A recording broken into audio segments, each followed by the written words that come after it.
Hello, good morning.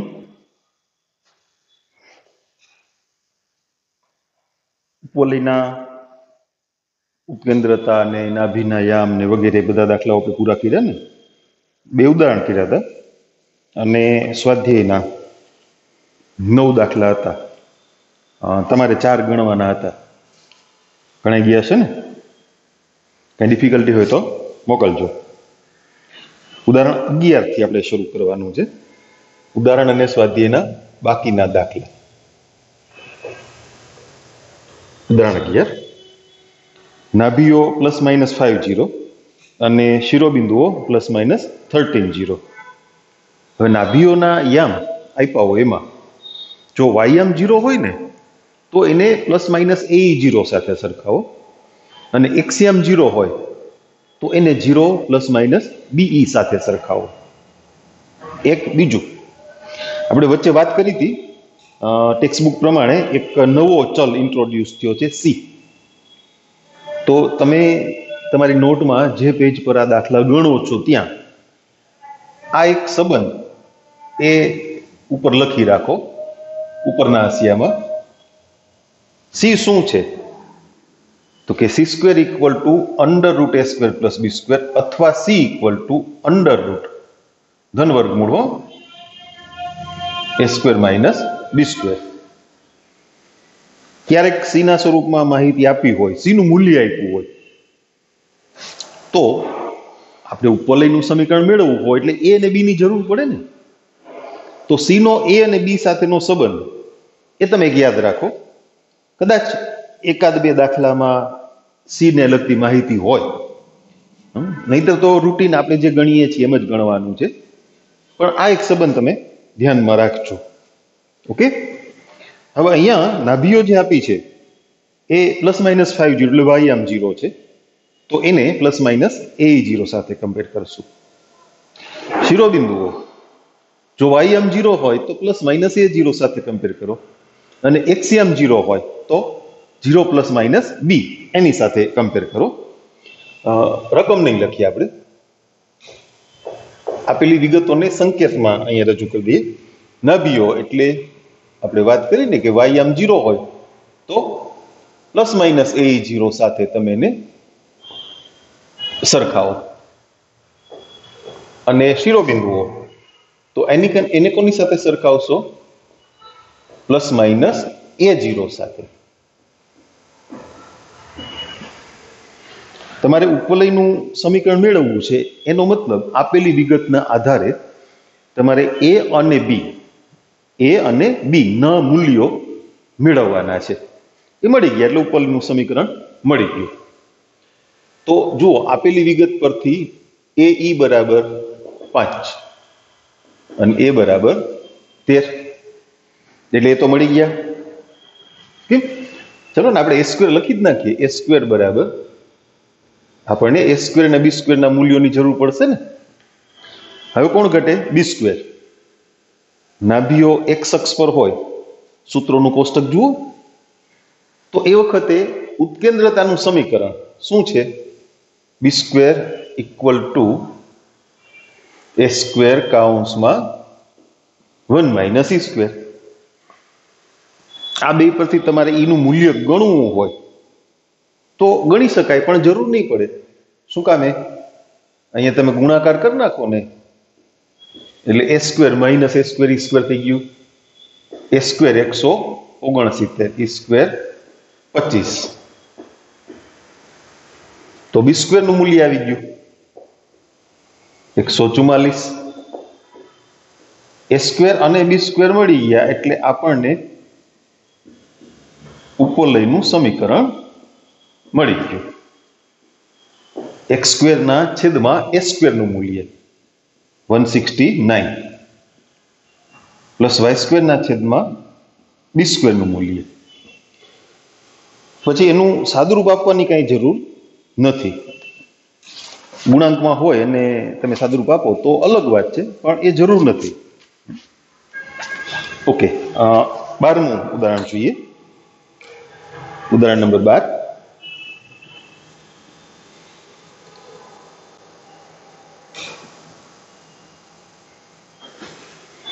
प्रधान अक्षनी लंबाई 20, प्रधान अक्षनी लंबाई तो 2a पण होय अने 2b पण होय ने, पण आखी माहिती तमे वांचो એટલે નક્કી થઈ જશે કે પ્રધાન અક્ષની લંબાઈ 2a લેવી કે 2b લેવી. આગળ જુઓ, નાભીઓ 0 ± 5. તો નાભીઓ ક્યાં છે? y અક્ષ પર. તો પ્રધાન અક્ષની લંબાઈ 2b. પ્રધાન અક્ષની લંબાઈ શું? 2b. નાભીઓ y અક્ષ પર છે ને, એટલે y અક્ષ પર પ્રધાન અક્ષ આવે. Okay, 2b equal to sorry પ્રધાન અક્ષની લંબાઈ 20, એટલે આના બરાબર 20. પછી નાભીઓ શું આપ્યું છે? 0 ± 5. 0 ± be બરાબર 0 ± 5 બરાબર. એને ના ખોટું નથી લખ્યું, એને નીચે ઉતારી દે જગ્યા બચાવવા માટે. 0 ± be બરાબર 0 ± 5. એટલે જુઓ, તમને be બરાબર 5 મળ્યા અને b બરાબર 10, એટલે b² મળી ગયા. b² ની કિંમત કેટલી થઈ? 100. નાભીઓ y અક્ષ પર હોય ત્યારે ઉત્કેન્દ્રતાનું સમીકરણ a² ઇક્વલ ટુ b² કૌંસમાં 1 - e². એટલે આ 11મા ઉદાહરણ જેવું થયું. તમે ગુણાકાર કરી નાખો ને તો નું મૂલ્ય મેળવવાની જરૂર નહીં પડે. 100 - b² = 25. તો a² નું મૂલ્ય થયું 75. b² તો ઉપર મળી ગયા હતા, બરાબર. એટલે ઉપવલયનું સમીકરણ x²/75 plus y²/100 equal to 1. Okay, એના પછીનો દાખલો જોઈએ.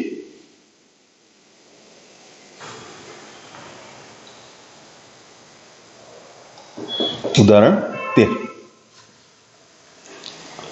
બિંદુઓ 4, 3 અને -1, 4 માંથી પસાર થતા હોય તથા જેનો પ્રધાન અક્ષ x અક્ષ પર હોય તેવા ઉપવલયનું સમીકરણ મેળવો.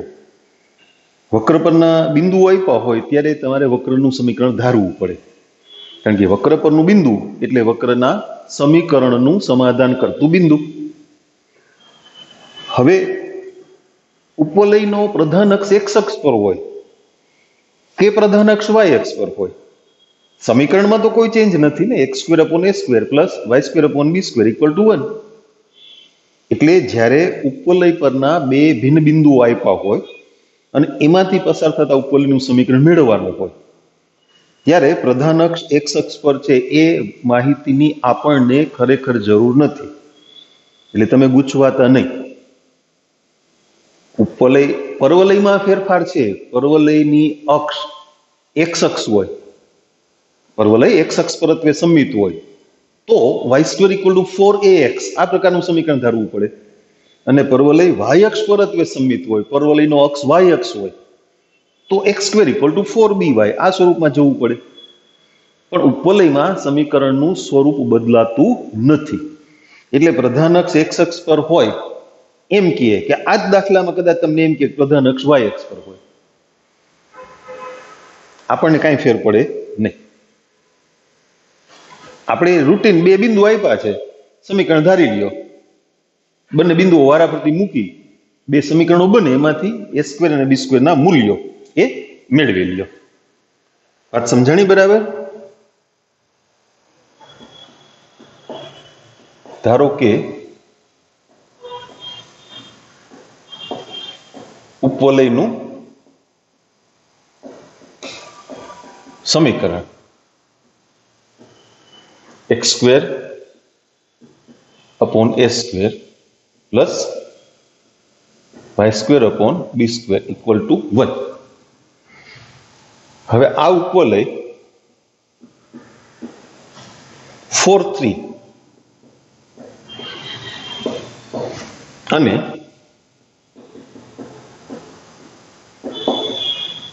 -1 4 માંથી પસાર થાય છે. એટલે એ બંને બિંદુઓ એ ઉપરલીના સમીકરણનું સમાધાન કરતા બિંદુઓ છે. એટલે 4 3 નો ઉપયોગ કરીએ એટલે 16/a² પ્લસ 9/b² = 1. એનું કઈ સાદુરૂપ આપવાની જરૂર નથી, કારણ કે બીજું સમીકરણ આ સ્વરૂપનું જ મળવાનું ને તમને. આને તમે નંબર 1 આપી દો. ચાલો હવે બીજા બિંદુનો ઉપયોગ કરીએ, -1 4 તો 1/a² પ્લસ 16/b² = 1. સમીકરણ 2 તમને ટેક્સ્ટમાં ખાલી કહી દીધું હશે કે ઉકેલ તો આ પ્રમાણે મળે. આપણે ઉકેલની રીત સમજવી પડે ને. આપણે થોડા ડાયરેક્ટ લખી શકીએ, એવું કોઈ જાદુ નથી. હાલો આને ઉકેલ આ મળી ગયા. કેલ્સીમાં પણ આવા સમીકરણો ઉકેલી શકાય નહીં. જો 1/a² ને 1/b² છે ને, એનાથી કઈ મૂંઝાવાની જરૂર નથી. તમે આવું સમીકરણ જસ્ટ વિચારો, 16x પ્લસ 9y = 1 અને x પ્લસ 16y = 1. આવા સમીકરણ ઉકેલવાનું શીખી ગયા છો ને.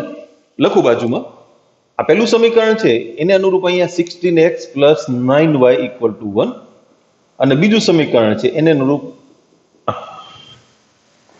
તો એને ઉકેલતા તમને જે x નું મૂલ્ય મળે એ અહીંયા કોનું છે? 1/a² નું. અને y નું મૂલ્ય જે મળે એ આમાં 1/b² નું. એટલે સહગુણકો સરખા કરી અને તમે ઉકેલતા હતા ને લોપની રીત. અચ્છા, ચોકડી ગુણાકાર કરવો હોય તો એ રીતે હાલે. લોપની રીત કરીએ આપણે. ચલો ક્યારેક એને પણ યાદ કરાય, મજા આવે ને.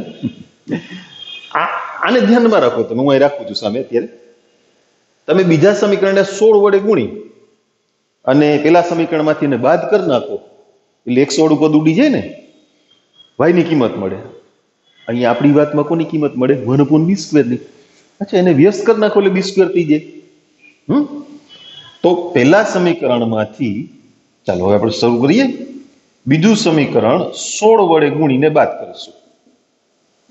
ઓકે, પહેલું સમીકરણ 16/a² પ્લસ 9/b² = 1. આને 16 વડે ગુણો. 16/a², 16 નો વર્ગ કેટલો? 256. 16 ગુણ્યા 16 થશે ને, એના છેદમાં b² બરાબર 16. બીજા સમીકરણના દરેક પદને 16 વડે ગુણી નાખ્યા. માઇનસ માઇનસ માઇનસ આવડી ગયું. 256 માંથી 9 બાદ કરવાના છે. કેટલા વધે? 247. પણ માઇનસ -247 છેદમાં b². 1 ઓછા 16 એટલે ઓછા 17, -17. માઇનસ માઇનસ પ્લસ થઈ જશે. b² ને કરતા બનાવી લઈએ ને તો એ થશે 247/17. ઓકે, હવે એક કિંમત તમે કોઈ પણ એક સમીકરણમાં મૂકીને 1/a² ની કિંમત મેળવી શકો, અથવા ફરીથી લોપ કરવો હોય પાછો અહીં જોઈ લ્યો તો ગુણાકાર થોડોક મોટો થશે. તમારે y વાળા પદનો લોપ કરવો હોય ને, આને 16 થી ગુણવા પડે, આને 9 થી ગુણવા પડે. ક્યાં એમાં કઈ મોટું નથી. એટલે ઇટ્સ અપ ટુ યુ. તમને જેમ ઠીક લાગે એમ ઉકેલવાની છૂટ છે. 11મા 12મા ધોરણમાં સમીકરણના ઉકેલ માટે કોઈ બંધન નથી. આમ જ ઉકેલવા પડે. કિંમત જે મળે એ સાચી મળવી જોઈએ. હા, એ બંધન કરું, એ ખોટી આવે તો ના ચાલે. તો આ કિંમત તમે કોઈ પણ એક સમીકરણમાં મૂકીને પણ આગળ વધી શકશો અને લોપની રીત કરવી હોય તો કરી શકશો. ઓકે, એટલે આપણે કંઈક વિચારીએ. ચાલો શું કરશું? એક સમીકરણમાં મૂકીએ. ચાલો એક ભૂલ કરીને 1 માંથી 16 બાદ કરીએ તો 2 માઇનસ નહોતા, એક જ માઇનસ હતા ને, એટલે અહીંયા 15. Okay, done. હવે એને કેમાં મૂકશું? તમે કયો એમાં. બીજામાં મૂકીએ. બીજામાં કે પેલામાં? પેલામાં ગુણાકાર ઓછો કરવો પડે. હા, 1 implies 16 upon a square plus 1 upon b square એટલે 15 upon 247 થાય ને. 9 ના ગુણાકારમાં 15 ના છેદમાં 247 બરાબર 1. તમે સમજાણો ને, બી સ્ક્વેર ની કિંમત 247 છેદ 15, પણ અહીંયા છેદમાં છે ને એટલે વ્યસ્ત કરી નાખ્યા. એને સીધા હું સામે લઈ લઉં છું, એટલે 16 by a square equal to 15 9 135 એના છેદમાં 247. તો 16 બાય a સ્ક્વેર 247 માંથી 135 બાદ કરશું, 112. તો a સ્ક્વેર બરાબર 16 ગુણ્યા 247 છેદમાં 112. 16 સત્તા 112 થાય. એવું તમને ના આવડે કાંઈ વાંધો નહીં, કેલ્સી ના આવડે, કેલ્સી ના આવડે ને. હા, તો ઉપવલયનું સમીકરણ a સ્ક્વેર b સ્ક્વેર મળી ગયા, તો પછી આપણે ક્યાં કાંઈ વિચારવાનું છે. ઉપવલયનું સમીકરણ x સ્ક્વેર ના છેદમાં 247 છેદ 7 પ્લસ y સ્ક્વેર ના છેદમાં 247 છેદ 15. એનું થોડુંક સાદું રૂપ આપીએ આપણે, છેદનો છેદ અંશ થાય તમે જાણો છો, એટલે 7x square upon 247 plus 15y square upon 247 equal to 1.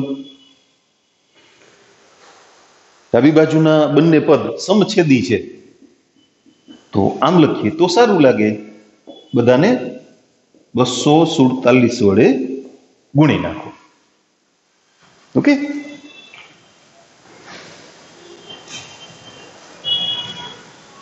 ઉદાહરણ પૂરા થઈ ગયા. હવે એ રીતના સ્વાધ્યાયના દાખલા આપણે બાકી રાખ્યા છે. 9 દાખલા સુધી આપણે કમ્પ્લીટ કર્યું હતું. 10મા દાખલાથી વાત શરૂ કરશું.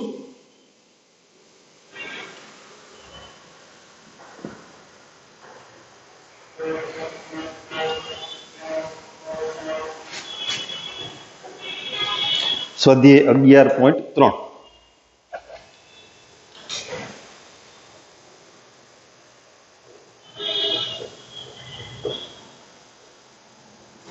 દાખલો 10મો.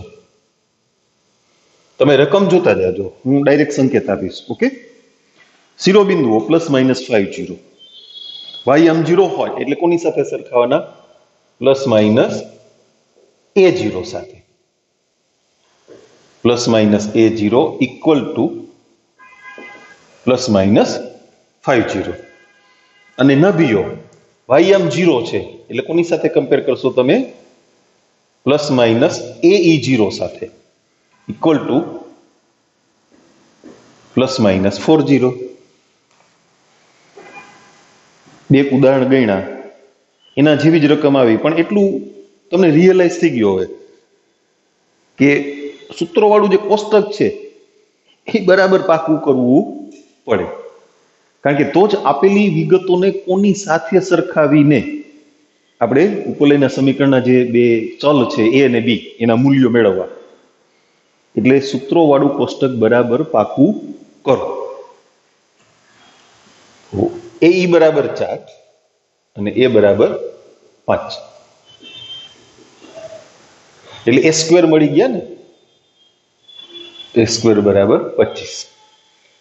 હવે નાભી x અક્ષ પર છે, y આમ 0 છે એટલે x અક્ષ પર ને, તો ઉત્કેન્દ્રતાનું સમીકરણ શું?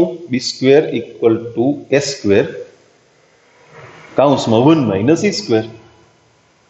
ગુણી નાખો તો e ના મૂલ્યની જરૂર નહીં પડે. a સ્ક્વેર ની કિંમત કેટલી? 25 અને a સ્ક્વેર સ્ક્વેર કેટલા? 16, એટલે b સ્ક્વેર બરાબર 9. a સ્ક્વેર આપ્યા હતા, b સ્ક્વેર મળી ગયા, તેથી ઉપવલયનું સમીકરણ x સ્ક્વેર ના છેદમાં 25 પ્લસ વાય સ્ક્વેર ના છેદમાં 9. આવું સમીકરણ હોય ને તો સાદુરૂપ આપવાની કઈ જરૂર નહીં. પેલામાં તો અપૂર્ણાંક હતા, અપૂર્ણાંક દૂર કર્યા પછી સમછેદી થયા એટલે આપણે એનું સાદુરૂપ કર્યું. બરાબર.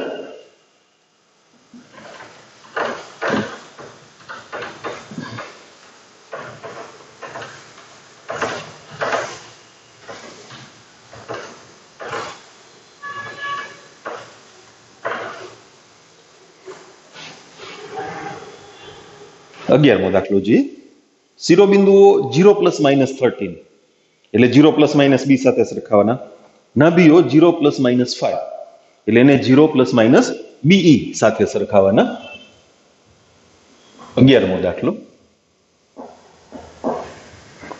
શિરોબિંદુઓ એટલે 0 પ્લસ માઇનસ બી એની સાથે એને કમ્પેર કરો 0 પ્લસ માઇનસ 13 અને નાભીઓ 0 પ્લસ માઇનસ બીઈ એ છે 0 પ્લસ માઇનસ 5.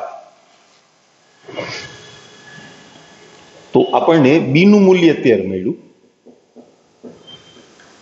અને બીઈ બરાબર 5. પ્રધાન અક્ષ ક્યાં છે? વાય અક્ષ પર. નાભીઓ જે અક્ષ પર હોય એ જ અક્ષ પર પ્રધાન અક્ષ આવે. નાભીઓમાં એક્સિયામ 0, નાભીના યામમાં એક્સિયામ 0 એટલે વાય અક્ષ પરનું બિંદુ. બરાબર. એટલે બી ની કિંમત થઈ ગઈ ક્લિયર. તો બી સ્ક્વેર ઇક્વલ ટુ 169. તો ત્યાં ઉત્કેન્દ્રતાનું સમીકરણ ઉપયોગમાં લેશું. A square equal to b square into 1 minus e square. B square minus b square e square. B square નું મૂલ્ય 169 minus b square e square એટલે 25. તો એ સ્ક્વેર નું મૂલ્ય થયું 144.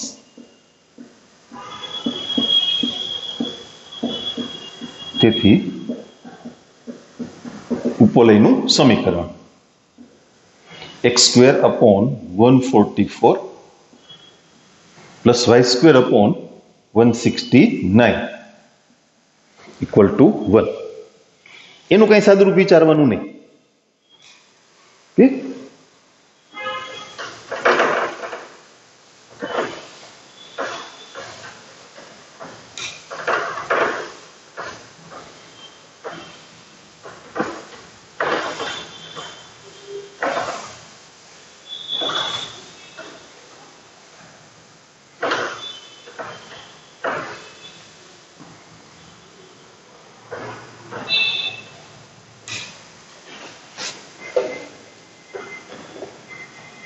બારમો દાખલો જોઈએ.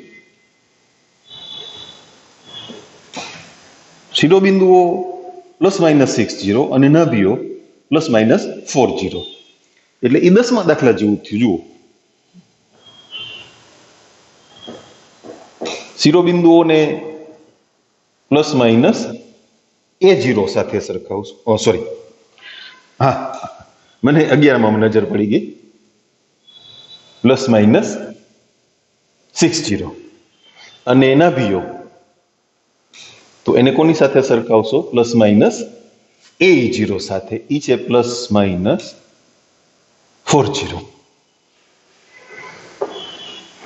તો એ બરાબર 36. હું એ 6 વર્ગ નથી કરવાનો, હજી વાર છે. અને એ બરાબર કેટલા? 4. હવે વર્ગ કરો. નાભીઓ x અક્ષ પર, પ્રધાન અક્ષ x અક્ષ પર. તો b square equal to a square કાઉન્સમાં 1 માઇનસ ઈ સ્ક્વેર એટલે કે a square minus a square e square.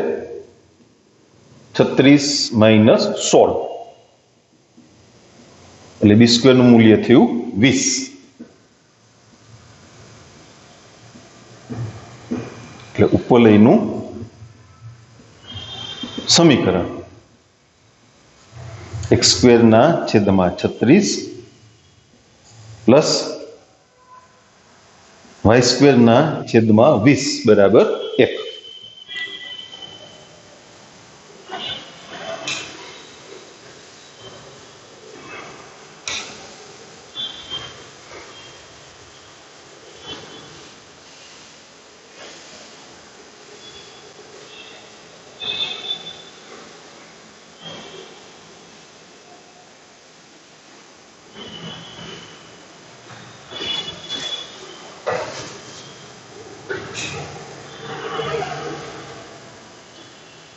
13મો દાખલો.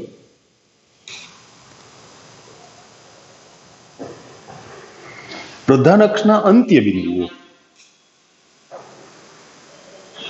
કોષ્ટકમાં એક વાત ઉમેરવી પડશે. આ તો બધું બે દાખલા છે. પ્રધાન અક્ષના અંત્ય બિંદુઓ +-3 0 અને ગૌણ અક્ષના અંત્ય બિંદુઓ 0 +-2. જો આપણી પાસે a > b વાળી જે વાત હતી ને, તમે થોડું એડ કરી લ્યો. a > b અને બાજુમાં હતું b > a. ઓકે, તો અહીંયા થોડુંક કરેક્શન આવ્યું. કરેક્શન નહીં, સુધારો, વધારો. પ્રધાન અક્ષના અંત્ય બિંદુઓ. આપણે પ્રધાન અક્ષની લંબાઈ લખી છે. પ્રધાન અક્ષના અંત્ય બિંદુઓ અહીંયા +-a0 અને અહીંયા 0 +-b. અને ગૌણ અક્ષના અંત્ય બિંદુઓ, ગૌણ અક્ષના અંત્ય બિંદુઓ, તો અહીંયા કોણ થશે? 0 +-b અને અહીંયા કોણ થશે? +-a0. આપણે સૂત્રોનું કોષ્ટક બનાવ્યું હતું ને, એમાં આ બે વસ્તુ એડ કરી લ્યો. થઈ ગઈ. હવે પ્રધાન અક્ષના અંત્ય બિંદુઓ, એમાં જો y આમ 0 હોય તો અહીંયા આવો, અને x આમ 0 હોય તો ત્યાં જાઓ. બરાબર? ઓકે. પ્રધાન અક્ષના અંત્ય બિંદુઓ +-3 0 એટલે +-a0 ઇક્વલ ટુ +-3 0.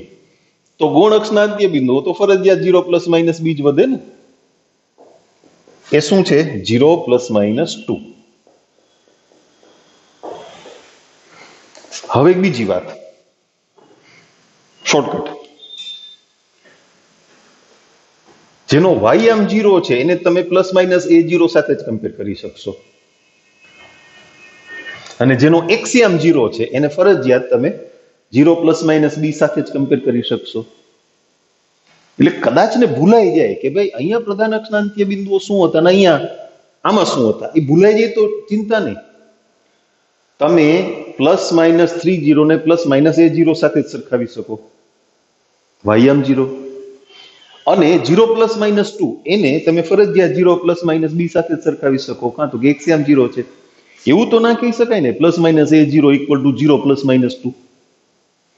ભલે આપણે કોષ્ટકમાં આ વાત ઉમેરીએ છીએ, એટલે ખાલી અંત્ય બિંદુઓ, અક્ષોના અંત્ય બિંદુઓ ધ્યાનમાં હોય ને તોય ચાલશે. બરાબર? તમે ક્રોસ નહીં કરી શકો. આનું આમાં કે આનું આમાં જતું રહીએ, a > b વાળું b > a માં જાય, કે b > a વાળું a > b માં જાય, એવું આમાં આ વિકલ્પમાં આ માહિતીમાં નહીં બને. તમે ક્રોસ કરી જ નહીં શકો. ઓકે, એટલે અક્ષના અંત્ય બિંદુઓ યાદ રાખો ને એટલું પૂરતું છે. પ્રધાન અક્ષના અને ગૌણ અક્ષના શબ્દ ભૂલી જાઓ, ખાલી અક્ષોના અંત્ય બિંદુઓ તો પણ ચાલશે. આમ દાખલો ઈઝી થઈ ગયો સાવ. શું કામ? તો કે તમારે કઈ ગણવાનું જ નથી. a = 3 અને b = 2, એટલે a² = 9, b² = 4. તો ઉપવલયનું સમીકરણ x²/9 પ્લસ y²/4 = 1. સમજાઈ ગઈ વાત? અક્ષોના અંત્ય બિંદુઓ બે જ, +-a0. જેનો y આમ 0 છે એને +-a0 સાથે સરખાવો, જેનો x આમ 0 છે એને 0 +-b સાથે સરખાવો.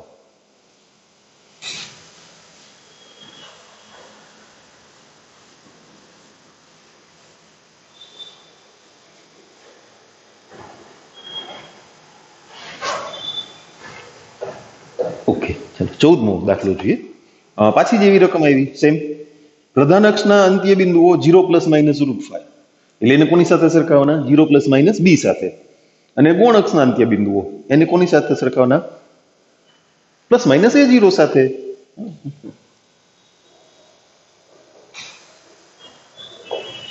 ચૌદમો દાખલો. 0 plus minus b equal to 0 plus minus √5 અને plus minus a0 equal to plus minus 1 0. તેરમાં જેવું છે, એમાં તમારે કઈ ગણવું નહીં પડે, એ અને બી તૈયાર જ છે. a equal to 1, b equal to √5. therefore a square equal to 1, b square equal to 5.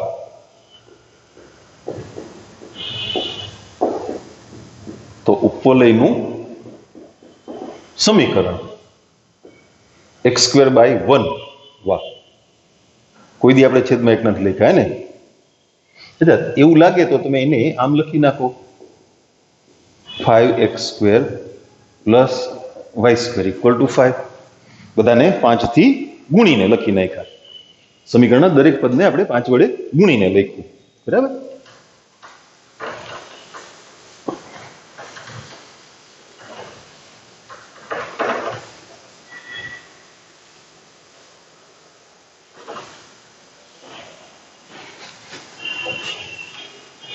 પંદરમો દાખલો જોઈએ.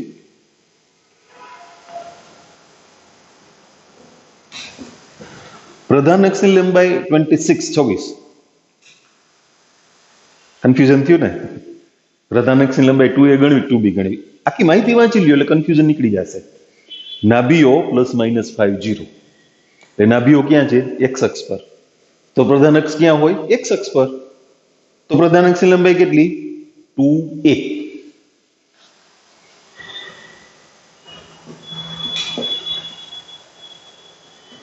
a equal to 26.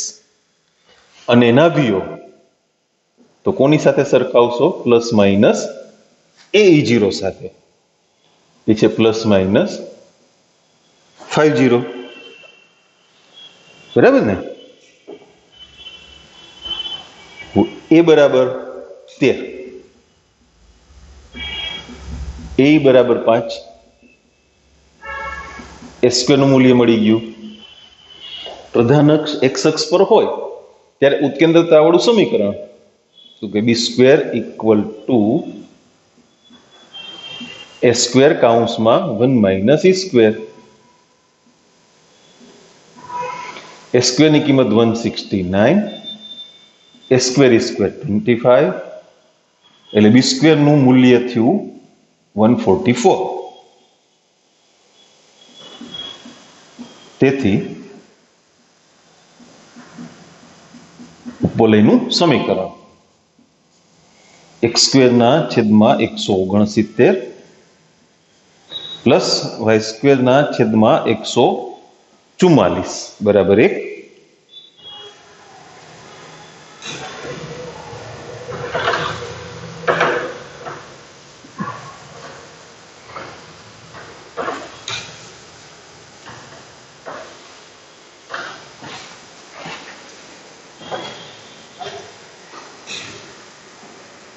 સોળમો દાખલો.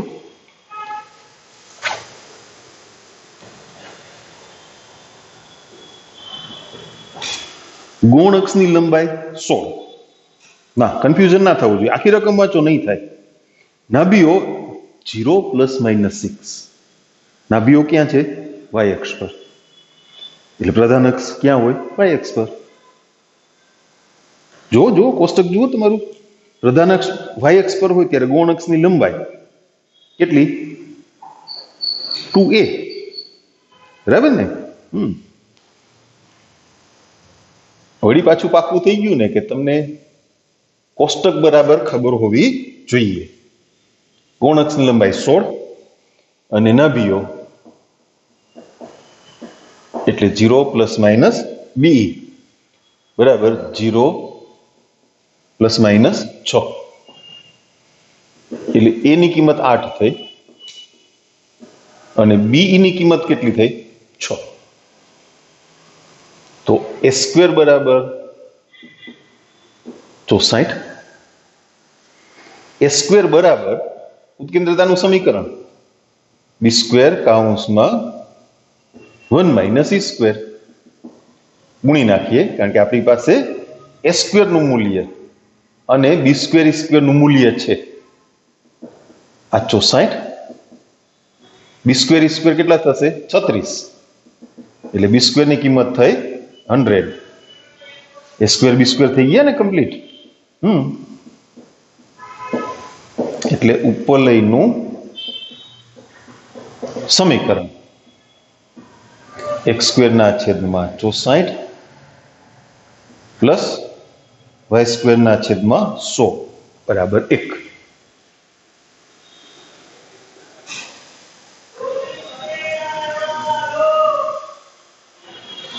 16મા દાખલામાં 64 યસ હવે 17મો દાખલો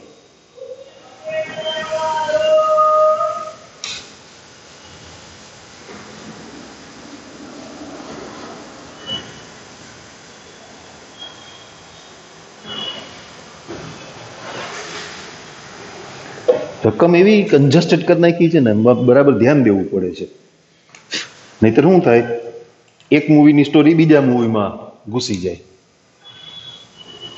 थोड़ी जग्या राखी हो तो सारू है तमे एकदम कंजस्टेड कर दीधुं छे काई वांधो नहीं तमे छो ने ध्यान राखता रहेजो नाभीओ प्लस माइनस 30 એટલે એને કોની સાથે સરખાવવાના પ્લસ માઇનસ AE0 સાથે plus minus AE0 equal to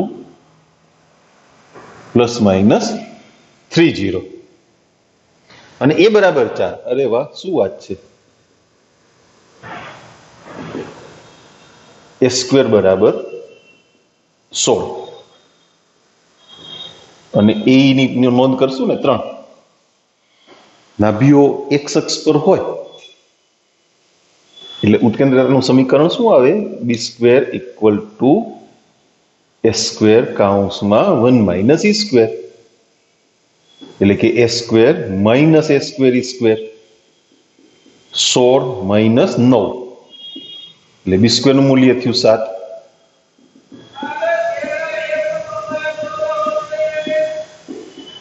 તો ઉપવલયનું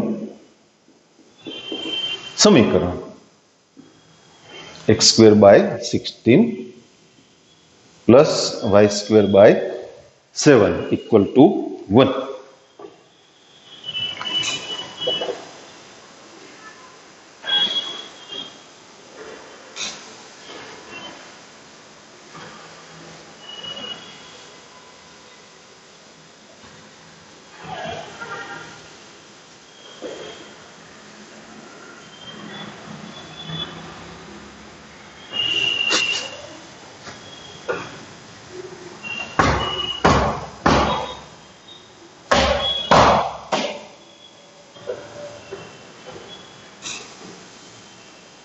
अठारमो दाखलो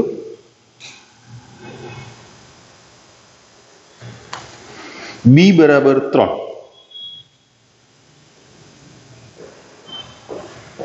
सी बराबर 4 नाभीओ एक्स अक्ष पर नाभीओ एक्स अक्ष पर ने तमने सी नो ए અને બી સાથેનો સંબંધ નોંધ કરવાની કીધી હતી ને કદાચ ક્યાંક આવે હવે કદાચ તમારા મનમાં એવો પ્રશ્ન આવે કન્ફ્યુઝન આવે કે ભાઈ એ મોટા હોય ત્યારે અને બી મોટા હોય ત્યારે બંનેમાં સી ની કિંમત છે આ સૂત્રથી જ મળે yes c square equal to a square minus b square યાદ રહી ગયું ओके एक तो बी स्क्वेर की कीमत नक्की थी गई बी बराबर आप्या छे ने अच्छा c square equal to a square minus b square c square की कीमत 16 ए स्क्वेर अज्ञात बी स्क्वेर 9 तो ए स्क्वेर बराबर 25 થઈ ગયું ઉપરનું સમીકરણ આવી ગયું હેલું હતું ને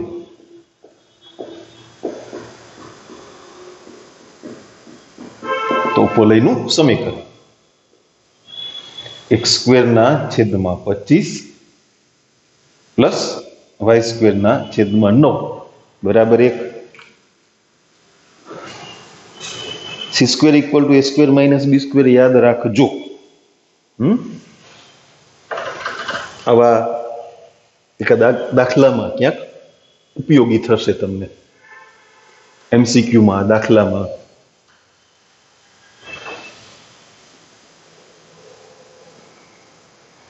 तमारी रविवारनी टेस्ट आज शू वार थयो शनिवार तमे आ लेक्चर एटेन्ड करो छो शनिवार रविवारनी टेस्ट छे ई पेली पीडीएफ मांथी छे ने तो पछी पाछी टेस्ट आवशे एमां आ बधा आववाना एनी पीडीएफ मोकलू छुं भाई तमे रविवारनी टेस्ट तो क्लियर कर लियो छोकराओ। ओके 19मो दाखलो जोईए केंद्र उगम बिंदु सरस प्रधान अक्ष वाय अक्ष पर एनाथी पण सरस बिंदुओ 3, 2 અને 1, 6 मांथी पसार थाय। हाँ उदाहरणमां आपणे वात करी हती ने के उपलय परना बिंदु आप्या होय त्यारे प्रधान अक्ष एक्स अक्ष पर छे के वाय अक्ष पर आपणे कांई फेर नथी पड़तो अथवा बीजा शब्दोमां कहीए तो ए मोटा छे बी करता ए ग्रेटर देन बी के बी ग्रेटर देन ए कोई चेन्ज नहीं आवतो बिंदु आप्या એટલે समीकरण धारी ल्यो।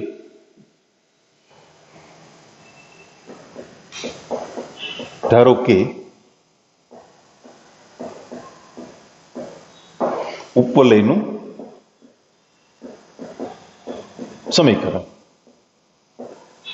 X square upon a square plus y square upon b square equal to 1। हवे आ उपलय रकम प्रमाणे 3, 2 અને 1, 6 मांथी पसार थाय छे।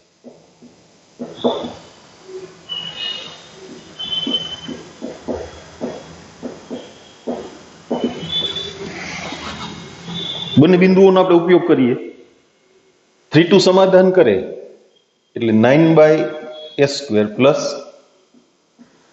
4/b स्क्वेर इक्वल टू 1 आ थयुं एक समीकरण અને એ જ રીતે ઉપલય 1, 6 बिंदु मांथी पसार थाय छे तो 1/a square plus 36/b square equal to 1।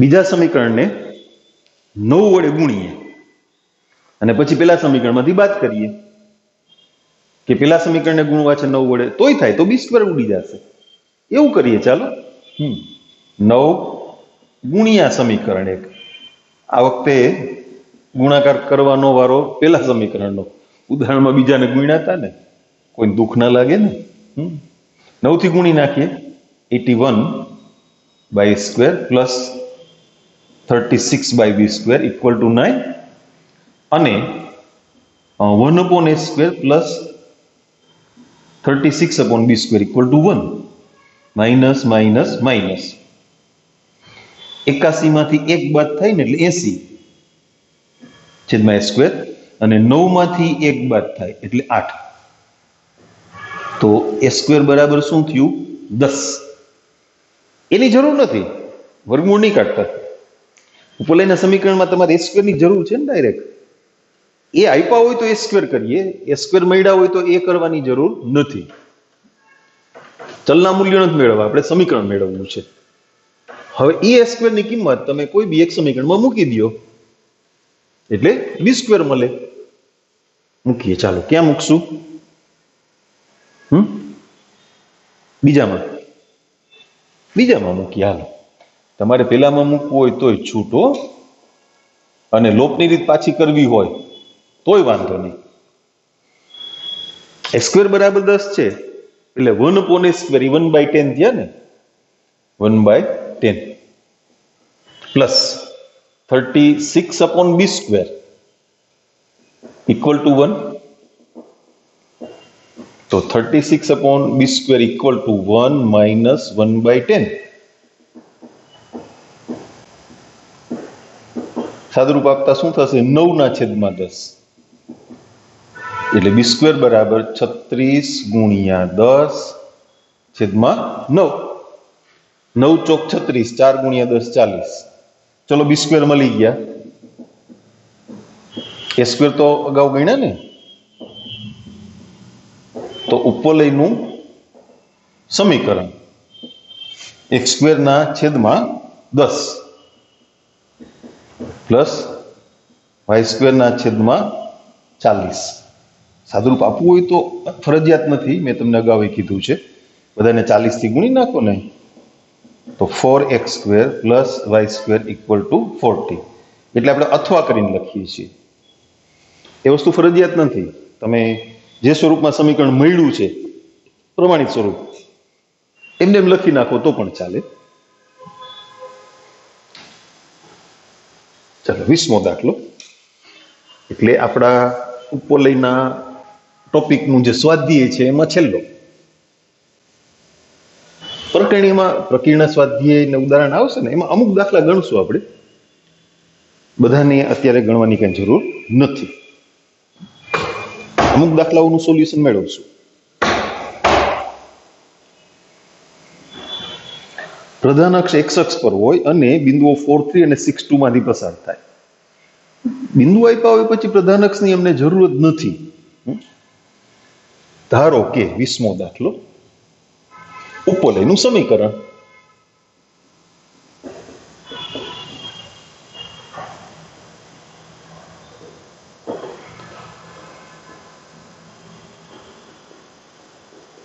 X square upon a square plus y square upon b square equal to 1. उपवलय 4, 3 અને 6, 2 માંથી પસાર થાય છે. ઉપવલય 4, 3 અને 6, 2 માંથી પસાર થાય છે. તો 16 ના છેદમાં a સ્ક્વેર પ્લસ 9 ના છેદમાં b સ્ક્વેર બરાબર 1, એક સમીકરણ. 36 ના છેદમાં a square plus 4 upon b square, બીજા બિંદુનો ઉપયોગ કર્યો આપણે. હવે લોપ કરશું ને, કરી નાખીએ. ઓલા નાના સહગુણક છે ને એમાં ક્રોસ ગુણાકાર કરીએ, એટલે 9 છે ને 4 થી ગુણીએ, 4 છે ને 9 થી, એવી રીતે. એટલે પેલા સમીકરણને 4 થી ગુણીએ, બીજા સમીકરણને 9 થી અને બાદ કરીએ. અને 4 થી ગુણીએ એટલે 64 ના છેદમાં a સ્ક્વેર પ્લસ 9 ચોક 36 છેદમાં b સ્ક્વેર બરાબર 4. બીજા સમીકરણને 9 થી ગુણવાના છે. 9 છક 54, 5, 9 તેરી 27 ને 5 32 છેદમાં a square plus 36 by b square બરાબર 9. માઇનસ માઇનસ માઇનસ 324 માંથી 64 કાઢી નાખીએ, 260 પણ માઇનસ હો, છેદમાં a સ્ક્વેર. 4 માંથી 9 ગયા, -5, માઇનસ માઇનસ પ્લસ થઈ જાય ને, 5 વડે ભાગો એટલે 5 5 25 અને 1 વધ્યા 5 દુ 10, 52. a સ્ક્વેર નું મૂલ્ય મળી ગયું. કોઈ પણ એક સમીકરણમાં મૂકી દો, બી સ્ક્વેર ગણશું.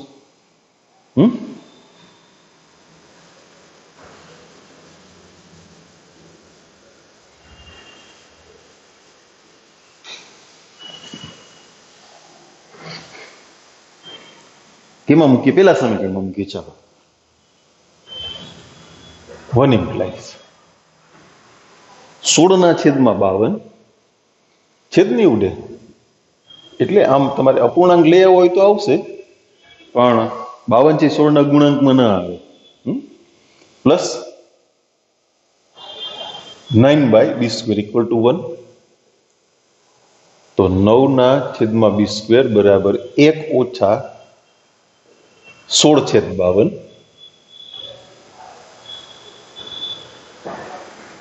36 વૈધા ને લસાલ્યો એટલે 52 માંથી 16 બાદ તો b² બરાબર 9 × 56/36 9 ચોક 36 કેટલા ચોખ્ખું 56 થાય યાદ કરો 14 ચોખ્ખું 56 a² ત્યાં મળ્યા હતા b² અહીંયા મળ્યા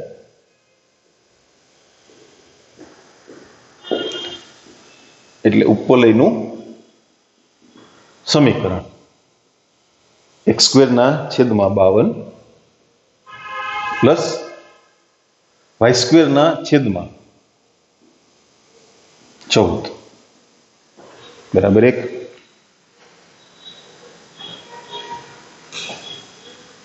ઓહ ગડબડ કરી દીધી ને અહીંયા 52 હતા હા એટલે અહીંયા કેટલા 52 તો 14 ચોખ્ખું 56 નહીં 13 ચોક 52 યસ થેન્ક યુ ચાલો એટલે સ્વાધ્યાયની વાત એ પૂરી થઈ ને જોઈએ આપણે ખાલી પ્રકરણમાં નજર કરીએ હવે એક ટોપિક છે અતિવલય પણ ઉપવલયના સૂત્રો તમે બરાબર પાકા કર્યા હશે ને તો અતિવલયના સૂત્રોમાં એક નાનકડો ચેન્જ આવે છે બહુ મોટો ફેરફાર નથી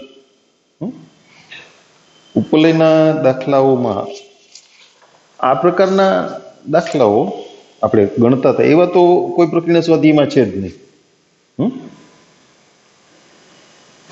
જોઈએ પછી તો અત્યારે નથી કાંઈ તમને હોમવર્ક કે કાંઈ નથી કહેતો નેક્સ્ટ લેક્ચરથી આપણે અતિવલય આ ચેપ્ટરનો છેલ્લો ટોપિક એ સ્ટાર્ટ કરવાના છીએ પણ હજુ એક વખત યાદી આપી દઉં તમે કદાચ સૂત્રો પાકા ન કર્યા હોય રવિવારની ટેસ્ટ છે અમને ટાઈમ નથી બરાબર છે રવિવારની ટેસ્ટ પતી જાય પછી તો ટાઈમ છે ને સૂત્રો બરાબર પાકા કરજો પરવલ 2 ટોપિક વહી ગયા તમે રવિવારે ટેસ્ટ આપશો એ પછીના 2 ટોપિક વહી ગયા એક પરવલય ને બીજો ઉપવલય એટલે પરવલયના સૂત્રો પાકા કરવાના છે ઉપવલયના બરાબર પાકા કરશો ને એનો તમને મોટો ફાયદો અતિવલયમાં મળશે એમ માનો ને કે અતિવલયમાં 95% સૂત્રો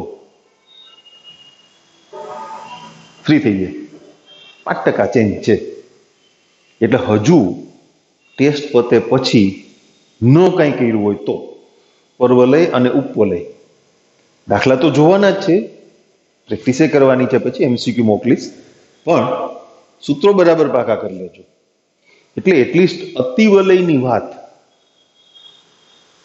તમારામાંથી કેટલાક સ્ટુડન્ટ એવું કરે કે ટેસ્ટ હોય એની તૈયારી કરે આ રવિવારે મેથ્સની ટેસ્ટ આપશો પછી આવતા રવિવારે જે સબ્જેક્ટની ટેસ્ટ ડિક્લેર થાય એ સબ્જેક્ટ લઈને બેસી જાય મંડી પડે બાકીના બેનું બાળ મારવા એવું ના કરાય તમે ડે ટુ ડે કમ્પ્લીટ કરતા જાઓ બરાબર એટલે બરાબર જોઈ લેજો અતિવલય તૈયાર કરવું સરળ પડશે ઓકે